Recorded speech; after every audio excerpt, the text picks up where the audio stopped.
નમસ્કાર મિત્રો, જીપીએસસી દ્વારા ગુજરાત શિક્ષણ સેવા વર્ગ 2 વહીવટી શાખાની 128 જગ્યાઓની જાહેરાત બહાર પડી છે. ત્યારે આ પરીક્ષા કોણ આપી શકે એના માટે ઘણા મિત્રો તરફથી વારંવાર ફોન આવતા હોય છે, એની ચર્ચા થતી હોય છે. તો આજે આપણે એની સ્પષ્ટતા કરીએ કે જીપીએસસી દ્વારા આગામી સમયમાં લેવાનાર ગુજરાત શિક્ષણ સેવા વર્ગ 2 વહીવટી શાખાની આ વર્ગ 2ની જગ્યા માટે કોણ અરજી કરી શકે. એના માટે બે બાબતો સૌથી મહત્ત્વની છે. પહેલી બાબત છે શૈક્ષણિક લાયકાત અને બીજી બાબત છે અનુભવ. જે ઉમેદવાર અરજી કરે છે એની પાસે શૈક્ષણિક લાયકાત કઈ હોવી જોઈએ? તો શૈક્ષણિક લાયકાતની અંદર બે લાયકાતનો ઉલ્લેખ કરેલો છે. પહેલું છે કે the candidate should possess a bachelor's degree, એટલે કે અરજી કરનાર ઉમેદવાર પાસે બેચલર્સ ડિગ્રી હોવી જોઈએ. બેચલર ડિગ્રીમાં તો ઘણી બધી બ્રાન્ચીસ છે, આર્ટ્સ, કોમર્સ, સાયન્સ, એન્જિનિયરિંગ, ઘણી બધી બ્રાન્ચીસ છે.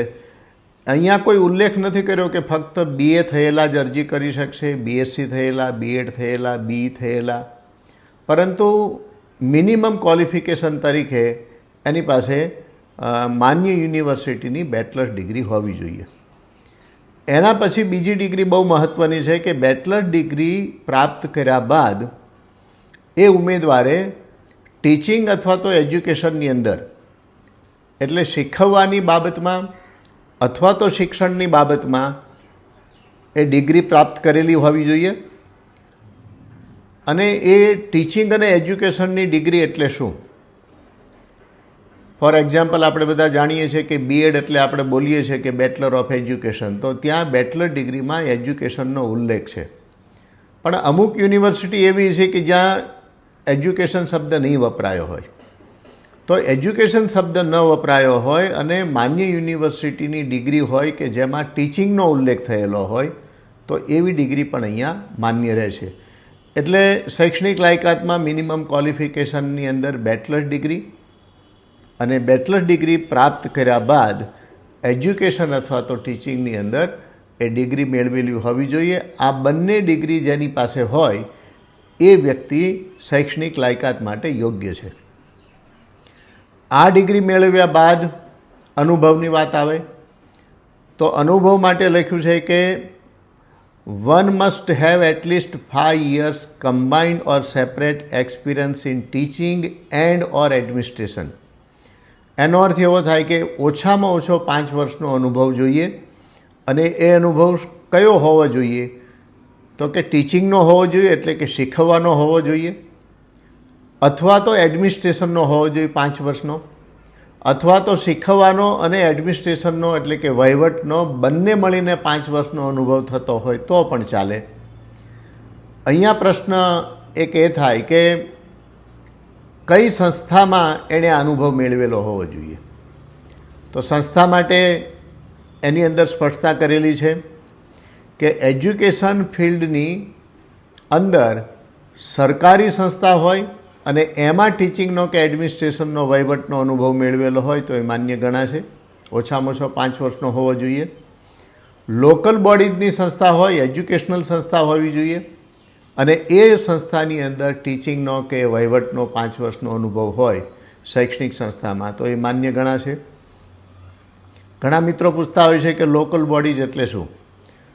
તો કે નગરપાલિકા સંચાલિત શાળા હોય, મહાનગરપાલિકા સંચાલિત શાળા હોય, અથવા તો એ શાળાઓનો વહીવટ કરનાર એના અધિકારી હોય, જિલ્લા પંચાયત સંચાલિત શાળાઓ હોય, તાલુકા પંચાયત સંચાલિત શાળા હોય, ગ્રામ પંચાયત સંચાલિત પણ ઘણી શાળાઓ છે. તો આ બધી લોકલ બોડીઝ, અને એ લોકલ બોડીઝને સંચાલિત કોઈ પણ શૈક્ષણિક સંસ્થા હોય તો એનો અનુભવ પણ અહીંયા માન્ય ગણાશે.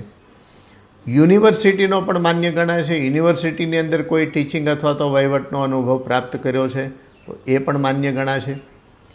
પ્રાઇવેટ અથવા તો પબ્લિક સેક્ટરની સેલ્ફ ફાઇનાન્સ સ્કૂલ હોય તો એનો પણ માન્ય ગણાશે.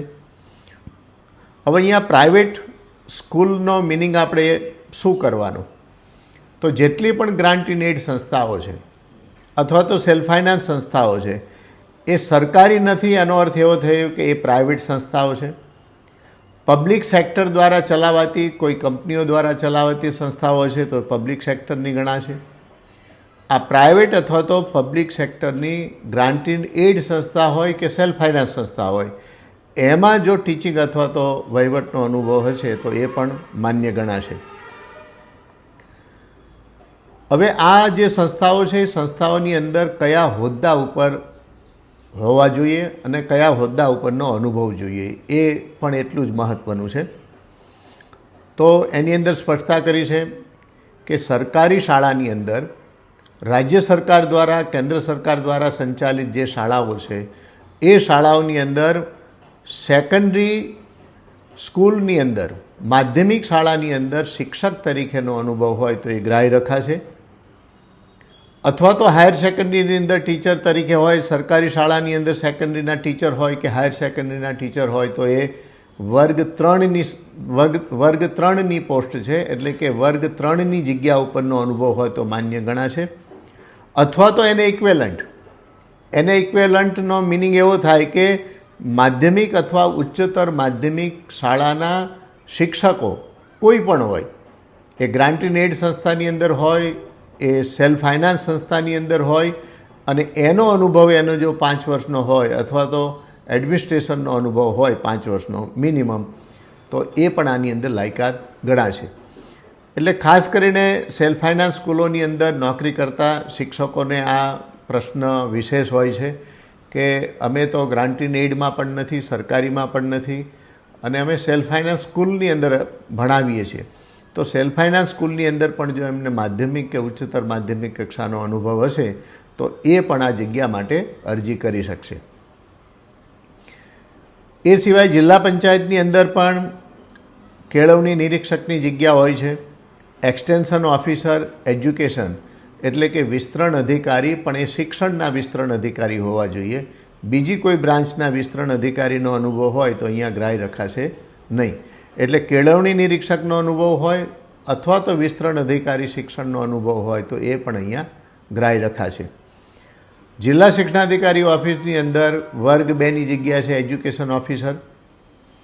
એ જે વ્યક્તિઓ આ પરીક્ષા પાસ કરશે એ એજ્યુકેશન ઓફિસર તરીકે નિમણૂક મેળવશે.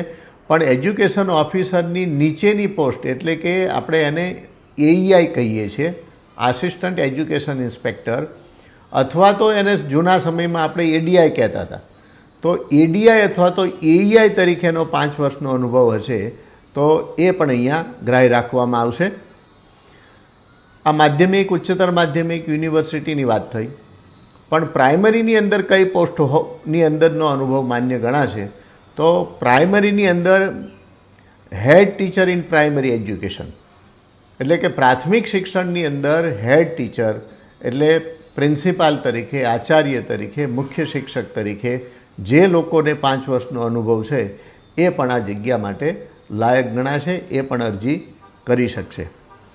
તો મિત્રો, આ ખાસ 2 મહત્ત્વની બાબતો શૈક્ષણિક લાયકાત અને અનુભવ વિશે. આગળનો જે ટૉપિક છે આપણે ફરીવાર એની ચર્ચા કરશું. થેન્ક યુ, ખૂબ ખૂબ આભાર.